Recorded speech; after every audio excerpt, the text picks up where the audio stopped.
Ils vont s'organiser pour mieux protéger encore la ressource en poissons à Mooréa. Les pêcheurs seront plus que jamais acteurs des zones de pêche réglementées. La raison ?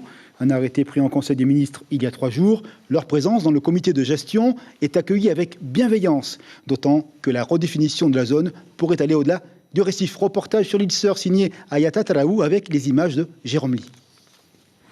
Des représentants de pêcheurs choisis par leurs homologues eux-mêmes, un souhait désormais concrétisé. 2 représentants par commune associée, ils seront donc 10 dans le comité de gestion des zones réglementées sur 20 membres qui le composent. Nous, on peut dire quelque chose. Voilà, d'accord. Ce qui est bien avec le maire aussi maintenant, et il ne décide pas tout seul aussi. Il y a une concertation. Voilà, il nous appelle, il nous convoque. S'il y a un truc, on discute. Concertation est le maître mot pour préserver 70 km de pourtour de lagon. Des richesses rigoureusement conservées depuis 2004 par le PGEM d'abord.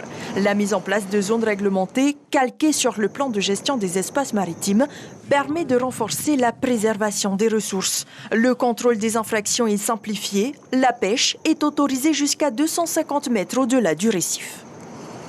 La limite extérieure, en fait, correspond à la limite du PGEM de Mooréa. Donc avant, elle était définie par 70 mètres de profondeur, cette limite. Bon, ce qui n'était pas très pratique à matérialiser sur le terrain, à se localiser en tout cas. Donc avec 250 mètres par rapport au tambon du récif, c'est beaucoup plus simple à se situer.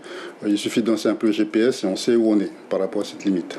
Reste aujourd'hui à mettre en place un balisage pour informer tous les usagers du lagon de Mooréa, notamment dans les zones où se situent les aires marines protégées. L'information en continu sur Polynésie la première, Internet et réseaux sociaux.